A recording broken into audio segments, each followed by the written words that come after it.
Welcome to the Confessions Podcast. I'm Cindy Wagman. And I'm Jess Campbell. We're two former in-house nonprofit pros turned coaches and consultants to purpose-driven organizations. After years of building up our separate six-figure businesses from scratch, we've thrown a lot of spaghetti at the wall and have lived to see what sticks. We're on a mission to help other nonprofit coaches and consultants looking to start or scale their own businesses past the six-figure mark by pulling back the curtain.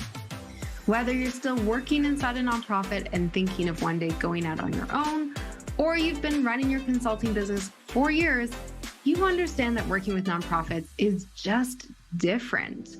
We're giving you access to the business leaders who serve nonprofits as their clients. You know, the people who truly get it. No more gatekeeping, no more secrets. This podcast is going to give you an inside look at what running a successful nonprofit coaching and consulting business looks like. Basically, we're asking people how much money they make, how they get paid, and what has and hasn't worked in their businesses.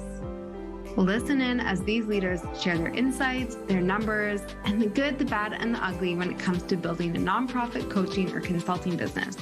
We're going to empower you to make the power moves that give you the income and freedom you set out to create from day one.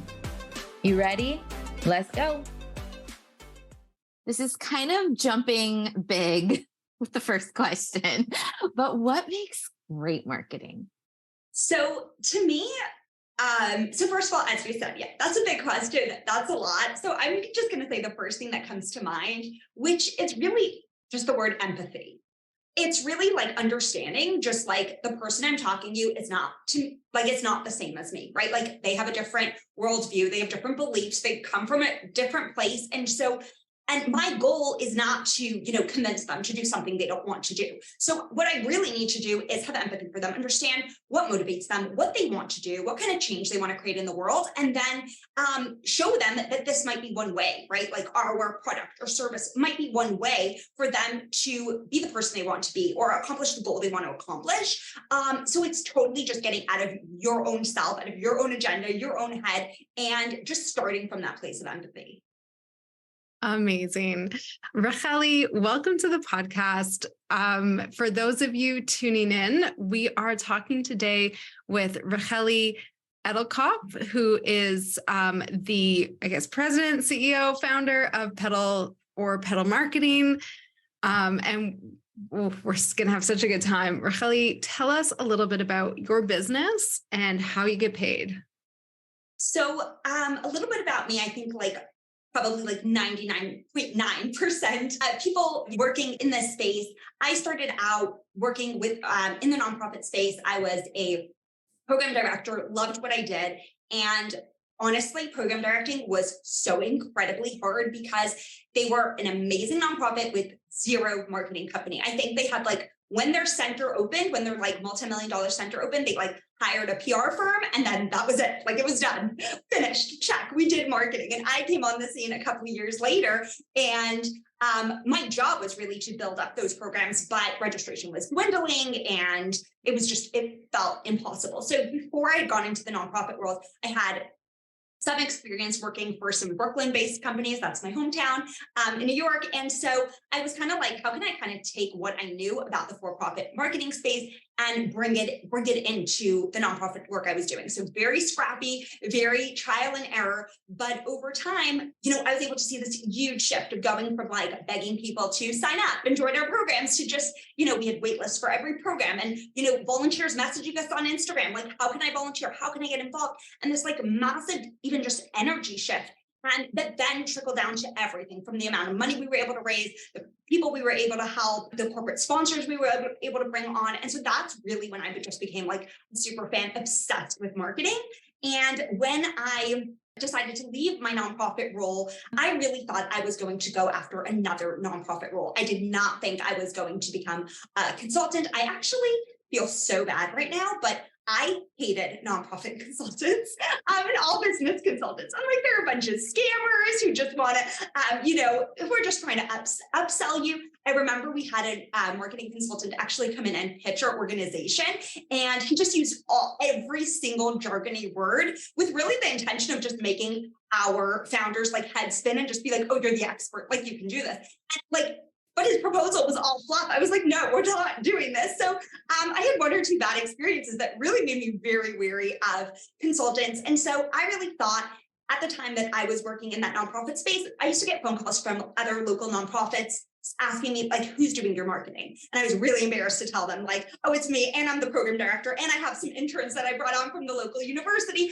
But it kind of made me think, maybe I can do this for other people. So I was like, it was during COVID. I was like, told my husband, I'm like, until I figure out exactly, I also had thoughts of maybe opening my own nonprofit. I'm like, until we kind of figure shit out, let me give this a try. I literally, made a logo on Canva, built my website on Squarespace, and started putting stuff out on Instagram. Like that was it. And so in kind of doing that, my first idea was, I want to build an offer where there's no upselling. Like I kind of had this like feel of like, oh, everyone's trying to upsell you and you don't know how much you're going to end up having to spend. And so I basically built this offer where I'm like, it was a 6-week coaching program. And I'm like, you kind of get in, you get out. I'm going to show you how to DIY your marketing for like smaller nonprofits. And that's it. At the end of 6 weeks, you will never see me again, right? Other than me following you on Instagram and cheering you on. And so that was my first offer of how I was, going to get paid. And while that did work, like I did sell that offer, I actually found that it repelled people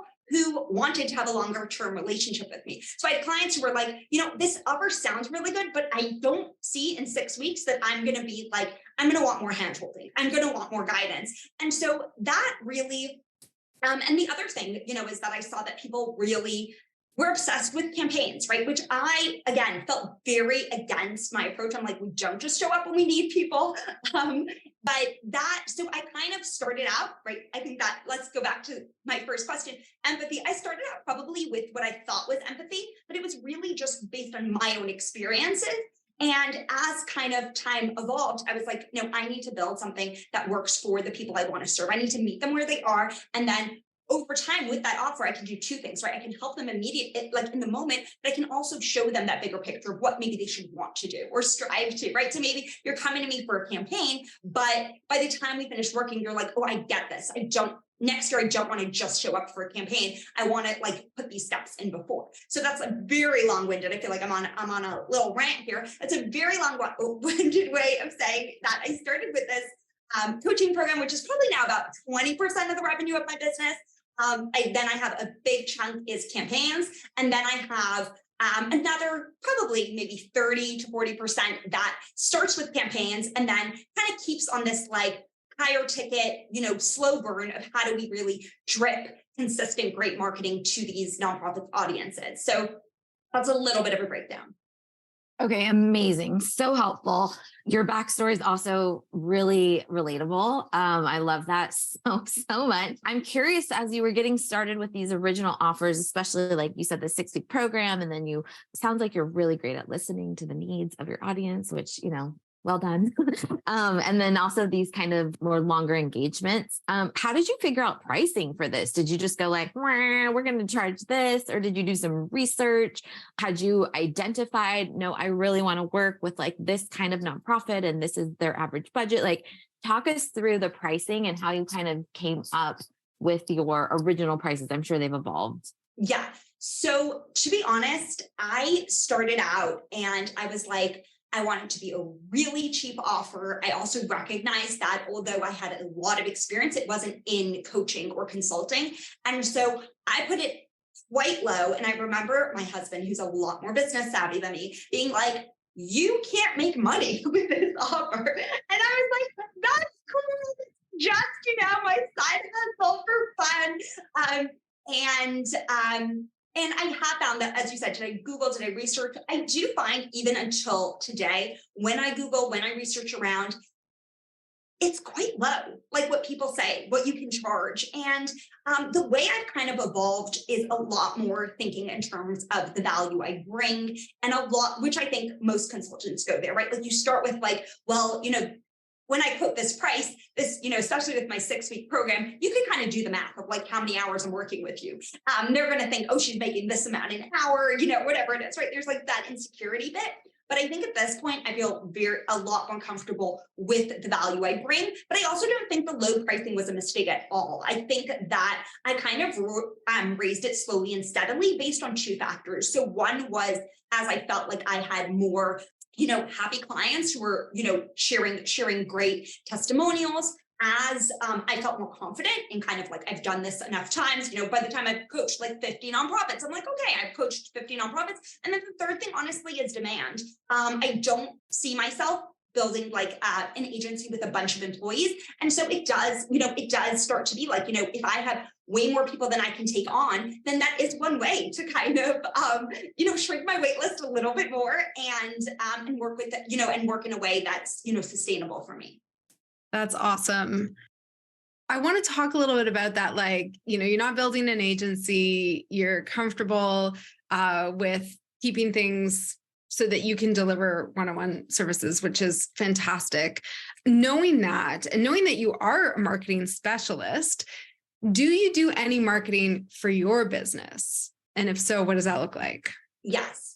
So the way that I market my business is a lot after what I appreciate and what I want to see. So I'll be honest, I did have not massive missteps, but I did take a couple of like sales courses, mini courses and things like that. When I heard, let's say, the certain follow-up tactics or, outreach selling, like I felt like my whole body freeze up. And so I like dipped my toe. I tried it like a drop, like 5%. And it just felt so wrong. And I was like, if someone messaged me this, I would be less likely to work with them. And I know that that's not true. And I know what everybody says of like, there's money in the follow-up. And I don't think they're wrong, but I think for me to feel like ethical with my selling, I need to sell the way I want to be sold to. And for me, that is like, do not tell me what to do. I'm a free spirit. I like to make up my own mind. You put your stuff out there. And then if I want that, I know where to find it.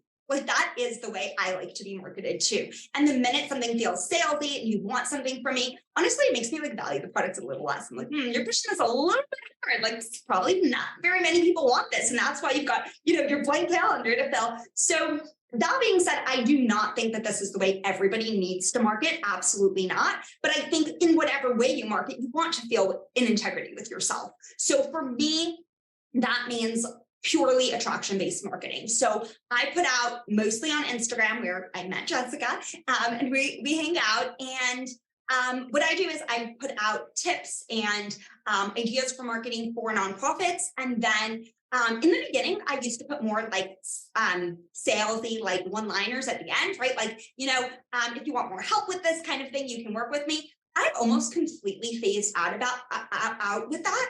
And I have not seen any less inquiries. And that really leads me to believe that like there are people like me, right? There are also people that want the follow-up and they want the hard sell. And I think there's so many people that do that and that's okay, right? Like, but for me, I think I really like this approach. That doesn't mean I'll never be like, oh, by the way, I have availability for campaigns to work with me, but I do that very rarely. And I haven't seen really much of a difference in the amount of inquiries I get. So for me, it's really putting out valuable content on Instagram. I do a little bit on LinkedIn, honestly.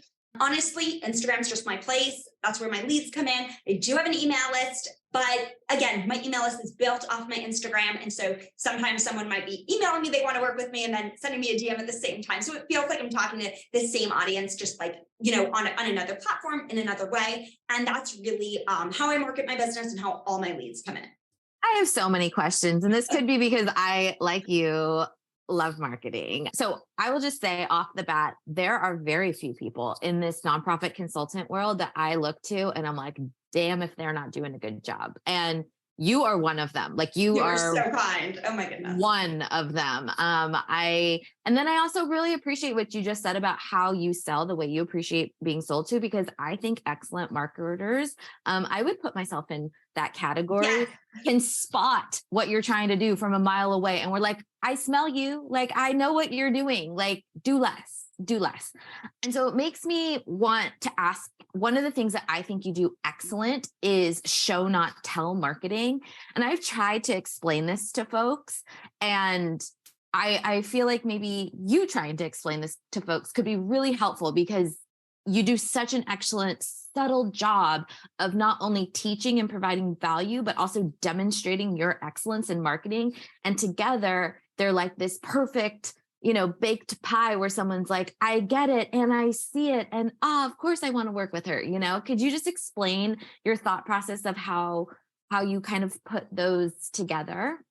Yeah. So first of all, Jessica, it's so kind of you, making me blush over here. And I absolutely love what you're doing in the email space. And I love getting your emails. And you wrote somewhere that you've upped your email game and you're killing it. So I love that. That admiration is definitely a two-way street.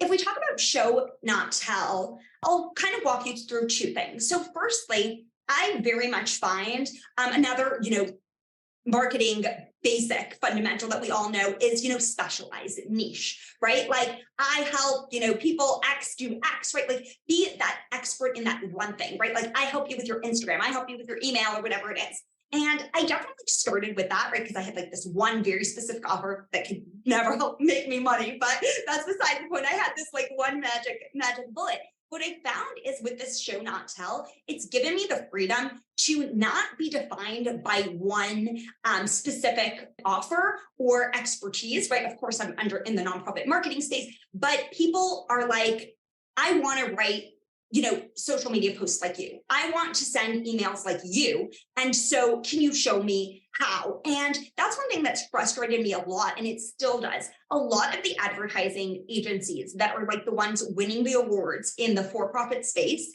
you go to their Instagram and they still have the like filters of like, I don't know, the office puppy, which yes, the office puppy, that's great. Like when Instagram first opened, like that's not, and like happy donut day. And they're just like, what? You guys are literally winning awards. But it's like, the shoemaker's son has no shoes. So what I really wanted to do in this space is be like, people will come to me. They're like, it really works what you do. You just show up every day and you like keep putting out these tips. And then you're the only person I think of when I want to. And so a lot of times, as you said, Jessica, people can spot it, but they appreciate it. And when it works on you, marketing that it's marketing and it works on you, you're like, oh, wow. Okay. Tell me more. Right. So, and we all had those moments, right? Like Instagram ads that follow you and you're like, stop following me. And then you buy it. And then like Jessica was showing off her blouse that she had bought off of TikTok. So when you see it, there's something there. So, and especially when it comes to selling. So what I did tell you is that I don't really mention, oh, by the way, I have 3 spots for this, or, I 4 spots for this offer. But what I really try to do, and I do this for my nonprofit clients as well, is really, weaving that sales pitch. So instead of what a lot of people do, which is like, let's provide value, right? Let's say even a podcast. Someone's on a book tour. What do? They provide value for that like 45-minute episode. And then the last 3 minutes, they plug their book, right?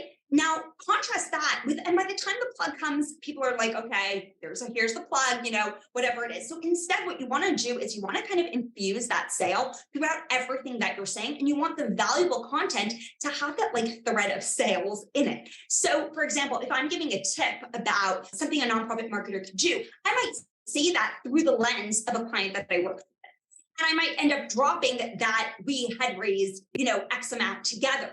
And so it's in the context of a tip, but slowly people are pulling out these little details about me. Oh, she's helped, this nonprofit raise, $500,000. Okay.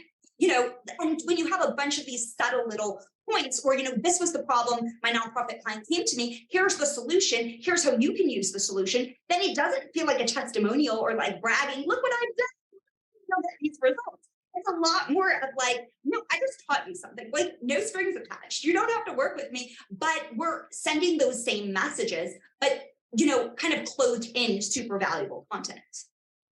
That's Awesome. Both Jess and I are wondering about your sales sort of funnel process, or even your lead acquisition, right? So you have this attraction marketing, you're infusing that authority into all the things that you're doing to let people know in a really organic way how you can help them, or let organizations know how you can help them. How do you actually gather leads or manage the sales process with that? Like, do you have a traditional lead magnet? Yeah. What does that whole process look like? Where do you push people? And then what happens after that? Guys, so I'm going to probably horrify a lot of people listening. But listen, it's confessions. This is the real hard truth. The real hard truth is I've got a laundry list of things that I should do and I haven't done, but I haven't done it for two reasons. I haven't done it because maybe it's on a should list, not like I want to. And then also I haven't needed to yet at this moment in time. The way it usually works is someone will reply to one of my emails or, on my Instagram, message me and say, hey, I love this. I've been following you for a while. I love your marketing, some version of some really sweet compliment. And then do you offer this? Or, can I have this problem. Can you help me with it? Right. And then usually what I'll do is I don't spend a ton of time messaging back and forth in the DMs or on email. I'll really just be like, you can book a free inquiry call. It's a 20-minute inquiry call. And you'll share with me about, what you're trying to do. And I'll share with you, if I'm the right fit, how I can help you. So the reason I do that is a lot of times people last week I got a DM, do you do social media management? And Jessica, we laugh about this. No, we don't do social media management. So, but I said, but feel free, you can, I didn't even say I don't do it. I was like, you know what, why don't we hop on a call and tell me more about what you're looking for? Turns out they do not need social media management. Not even a little bit. They're thinking specifically about fundraising. Specifically, they have a huge list that they haven't been using. So they need email marketing help, right? So I find that just let's have a chat works a lot better, because sometimes people don't know what they need or what they want or what's right. They know the problem, they might not know the solution. So sometimes they'll jump in and be like, I need this, but let's work backwards. What's your problem? What's the solution? So basically we'll hop on an inquiry call. And then again, I'm going to horrify people, which is after the inquiry call, I do zero follow-up.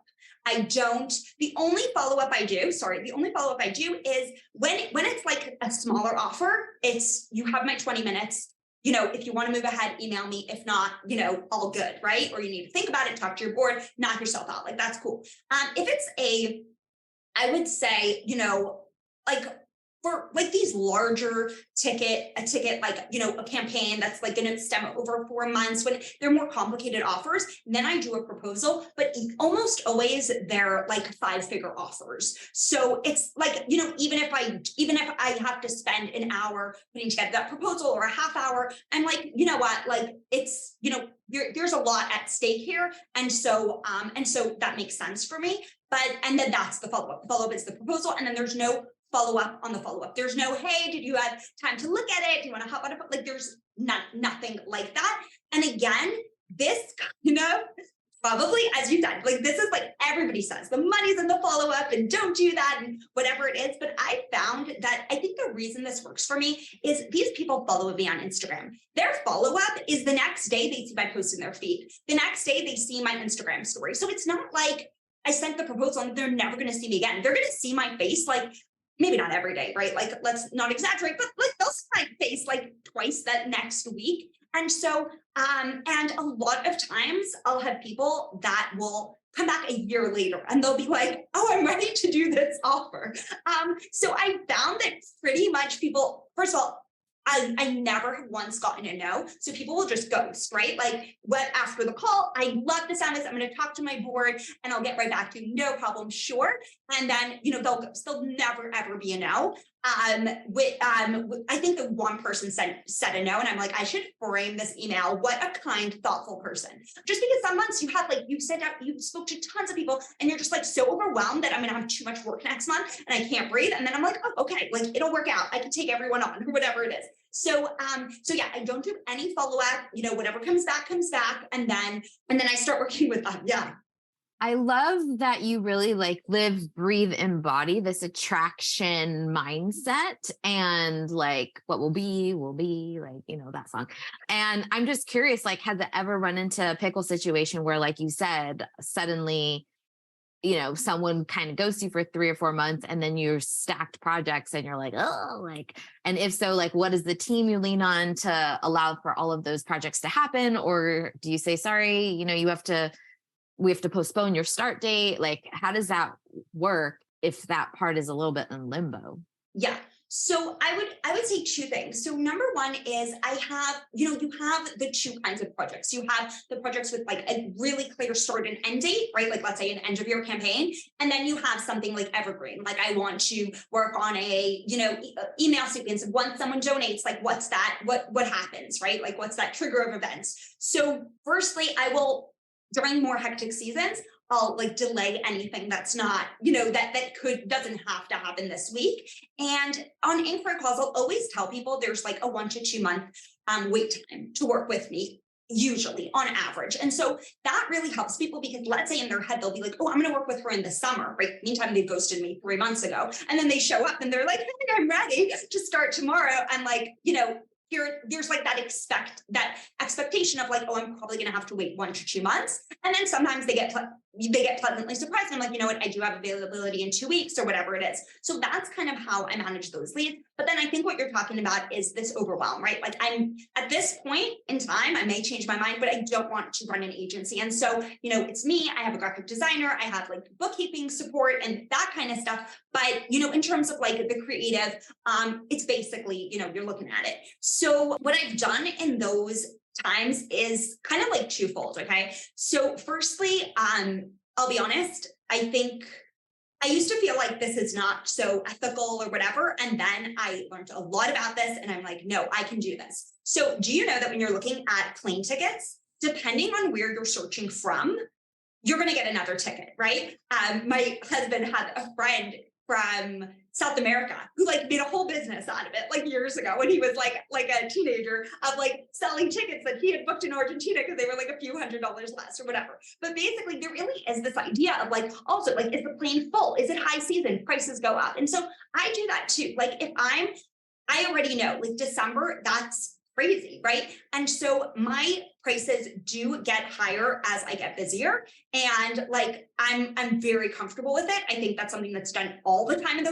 Do you know that like air conditioners, and refrigerators, like the prices go way up in the summer. So like, and then right, it goes down, in the dead of winter. So I'm very comfortable with that. And then the other thing is that I have 3 little ones. And so I do get a lot of help in the non-marketing creative space. So like I do at this point, it's just doesn't make any financial sense for me to wash dishes, do laundry, any of those kind of things, right? Like spending time with my kiddos, like that's only something I can do, but I really try to also outsource those kind of things. And yeah, during those crazy months, I'm working every evening. It's hard. I'm dying. I'm like, I'm not doing this again. But right now that's kind of a little bit what it looks like.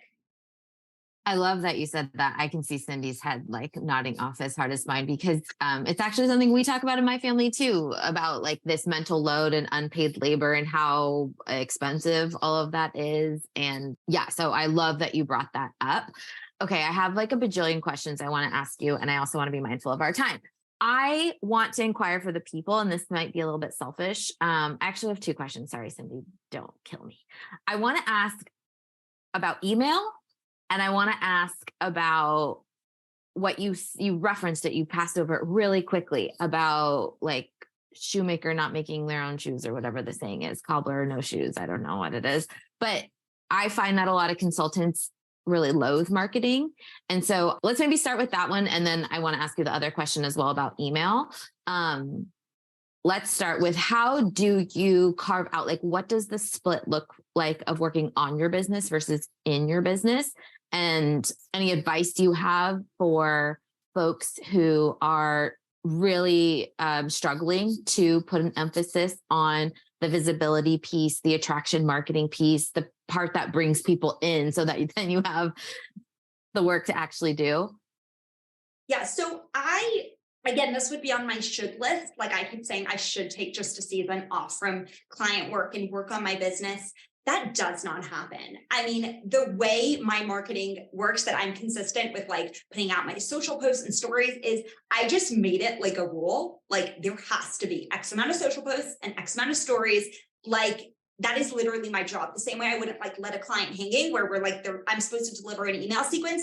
That is literally the same mindset I have. And so sometimes that means like Saturday night, I'm like, oh, okay, like I don't have like any content for this week, whatever, too bad, like figure something out, whatever it is.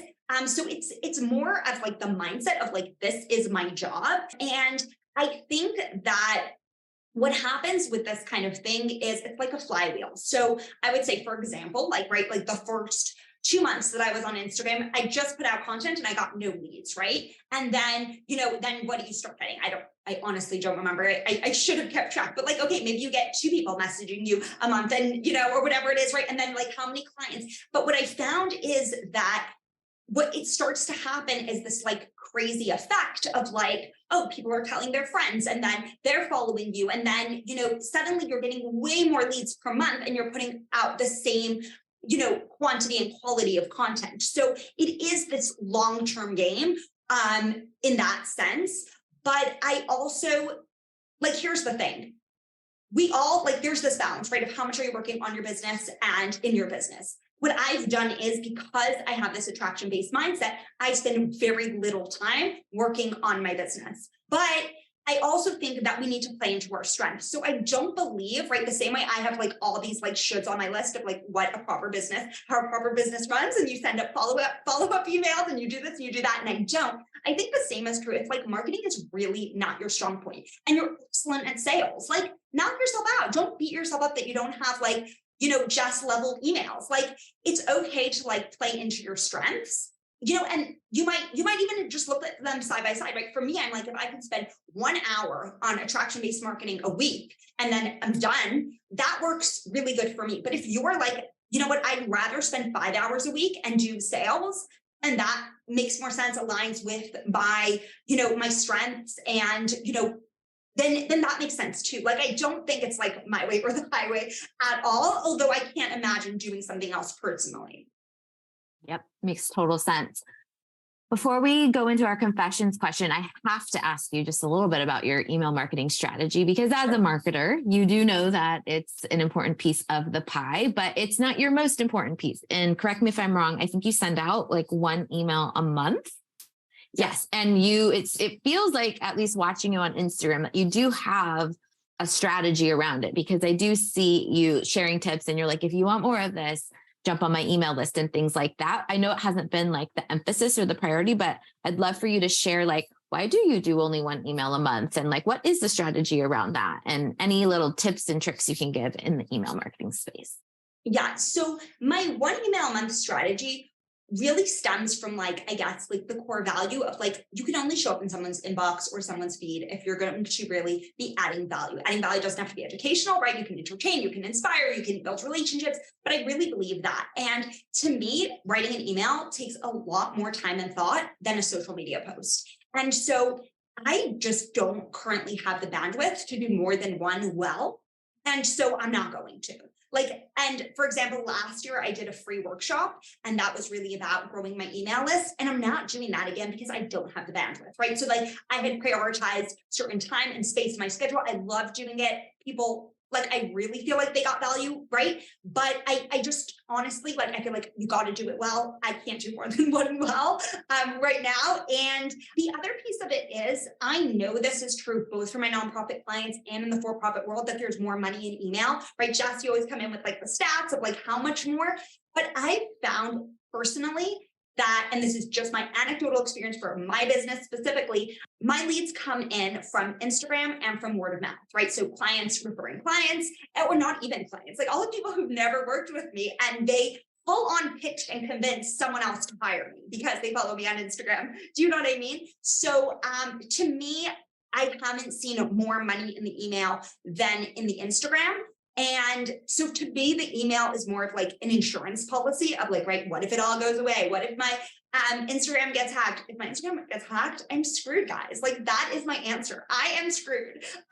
So yeah, that's a little bit about that. And I do put a little bit more of that option to work with me a little bit more in email than I do in Instagram, because I'm reading the room, right? Like if you're in your inbox, you're a little bit more in the working space. And then when you're on Instagram, you're more of like, entertain me, like distract me, whatever. So I try to just be mindful of like, read the room, where am I? So I feel like an email, sometimes it's actually helpful to just drop the link of like, here's where you can book a call. I probably do it in like 1 in 3 or 4 emails again. So you're talking about like once a quarter, but sometimes it's convenient. You're like, yeah, where's the link?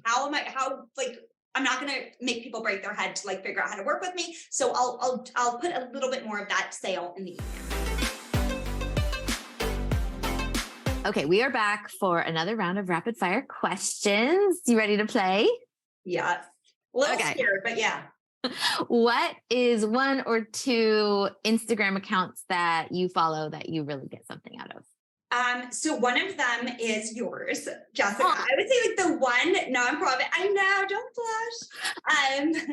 I did not pay her to say that, but yes, I'll slip you a 20 later. But yeah. And then the other one, I'm actually like pulling it up on my phone because I'm trying to remember. So I really like Hello Storytale. I found them. I just really like, again, it's like super bite-sized, little tips about storytelling. Okay, next question. Who do you learn from? Do you have a coach? Do you have a program? Or are you just winging it? So I like to learn from like a bunch of places at once, and then, take the pieces that I like and kind of string them together, the pieces that apply. So firstly, like I love all marketing, sales, and psychology books. So I think the more I still can't believe how cheap books are. And so I love books. I also work really hard. I said I don't use LinkedIn much, but I really try to curate a LinkedIn feed of like really smart thinkers, marketers, copywriters, people in the ad agencies. So I learn a lot from my LinkedIn feed. And then I take the occasional course that like really interests me, or I feel like, okay, here's a gap in knowledge that I have. Do you have one course that you just thought was really great? So I really liked Sell from Stage. It's probably the most expensive course I took. I think I was telling you about it, Jess. I think it was like about a $2,000 investment. And he really specializes in this weaving of selling, right? Like when you, and he really, a lot of it is about like if you're giving workshops or selling from stage, but I found it to be just true in mindset, in everything from like Instagram stories to email to everything. So I really got a lot of value, but I would say, I think his podcast, which is called, I think, Sell from Stage Academy. If you're someone that like, you can kind of decode what someone's doing as they do it, you don't even need the course. Like, because he does it. So you can just like learn from listening to him. You took that too, right, Cindy? Yeah. It's Colin Boyd, and we can include a link. Exactly. Yeah. And he has an Australian accent, so it does not feel like a chore to listen to. Not at all.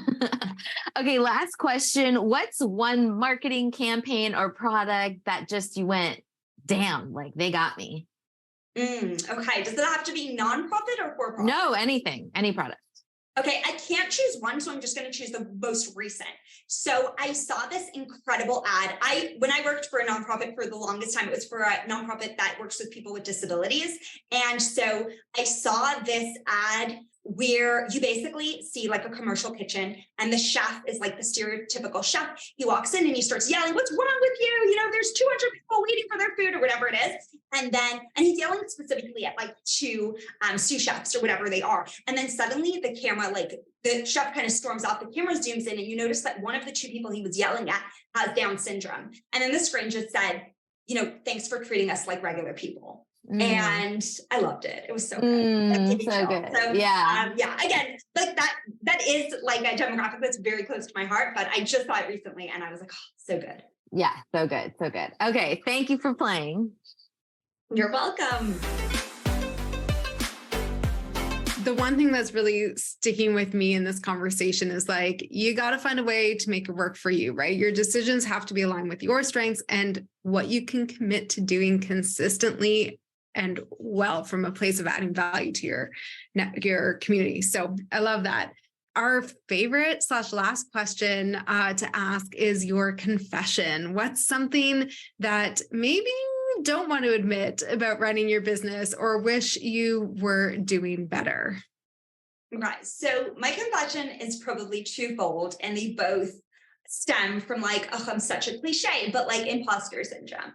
So number one is I have been so blessed that this attraction-based marketing has worked wonders for me. I have not had a break in like 2 years, like just like I feel like I'm running on a treadmill, but I will, no matter what, have like every couple of weeks this like huge spiral panic attack of like all my leads are going to dry up and this is it and I'm going to be at zero and then I'm going to have to start cold pitching people. So like I do not ever feel like, ooh, I'm secure. Like, it's great. I feel like I've had that for the past couple of weeks. It's like, oh my God, I have way too much work. But it's always in the background of like, it's all going to dry up. It's all going to go away. And the other thing I would say is, and I think a lot of creatives can relate to this, is I will usually get this debilitating fear right after someone signs on, right? Because I was just super confident and I pitched what we're going to do and how we're going to do it. And then I'm just like, I have no ideas left. I don't know how to do this. I can't deliver them what I said. And it's really, really hard because that's really when you need your brain sharp, where you're like, you really can't, it's fine if I'm like, crying, oh my gosh, all my leads are going to dry up, but you can't really bring that energy to like, I just signed on this project. I took on this commitment. Like I really need to show up as my best self. And honestly, what's helped me, I don't know if there's like tips in the confession, but I'm going to throw it in because it's really helped me. It's like a really old book. My brother was hearing me spiral out and he's like, you need to read this book. I did not even read the book. I read one chapter of it. It's called Feeling Good. It's kind of like a textbook. It's like the OG book of like behavioral science or cognitive something. And basically it just goes through like, what are like the 10 or 12 most common distortions that our minds make, right? So one of them is like black and white thinking. One of them is fortune telling, right? So like, I have no ideas. So you just kind of poke holes in it. No ideas. Like, can you think of one bad idea? You just kind of engage with that voice and you poke holes in it, right? The fortune teller, this guy's going to finish working with me and think that he wasted all his money. Okay. Do you know for sure that's the case? Have there been other people that you worked with that didn't think they lost their money working with you? In fact, maybe they came back and they wanted to keep working with you. So it's really just what I used to do is just let the voice like run around wild in my head. And I don't do that anymore. And it's been like the biggest change for me. I used to just suffer so much unnecessary, just like mental anguish. And I definitely feel like it's been life-changing. And the biggest thing was just reading those 10 cognitive distortions. And I'm like, oh, damn, I did every single one of them. And the minute they're put in like, this is a list of distortions, you're like, oh, these are not regular thoughts. Okay, now I know what to do. I can tackle them. I can, put on my boxing gloves. So yeah, that's what I do. That is so smart. Good. Yeah. You're so like sharp. Oh gosh. Like okay. In a great way. Yeah. In in a clear as kind, like kind of way, you know, not like in a, not like sharp edge, but not a sharp edge. Yeah. No, you're very warm, but you're just really smart. You don't see yourself the way other people see you, right? Like there is a little bit of that gap. I thought that I'm way more fluffy than I am. Like both with my marketing. And then people are like, no, you're like, no, flex straight to the point. So it's very interesting because I do get a lot of that feedback. And I'm like, I thought things differently in my head, but okay. Yeah. No, well, I would say it's thoughtful and concise. Like your answers have been very thoughtful and very concise and specific, which is super, super helpful. Okay, I never get concise when I talk. So I'm going to like take it. Yeah. I might want you to like put that in writing. So, because For sure. All right, Racheli, where can our listeners connect with you? And I'm sure Instagram. So let's start with what's your Instagram handle and where else can people Yeah. So my Instagram handle is thepedal.co. And like we have mentioned many times in this conversation, that's probably the best place to hang out with me. I am on LinkedIn, but I'm a lot more, like I said, I post there like once a week or whatever. It's not like my favorite place to be, but definitely, you can connect with me on Instagram. If you want to join my email list, you're more than welcome to as well. But yeah, my goal there is really just to put out some helpful content that could make you laugh and also be useful. And so definitely come hang out there. Thank you. Thanks so good. Thank you again for listening to the Confessions podcast for nonprofit coaches and consultants. If you enjoyed today's episode, which I sure hope you did, you can show your support in one of 3 ways. Number 1, post a screenshot of this episode to your Instagram stories or LinkedIn profile and tag Cindy and I so we can repost you. Number 2, share this podcast with a fellow nonprofit coach or consultant. And number 3, leave a positive review on Apple Podcasts so we can continue to grow and reach new listeners. And of course, make sure you subscribe so you can get the latest and greatest interviews as they drop every Thursday. And to our fellow nonprofit coaching and consulting friends, remember, we're an open book and here to answer your burning biz questions. See you next time.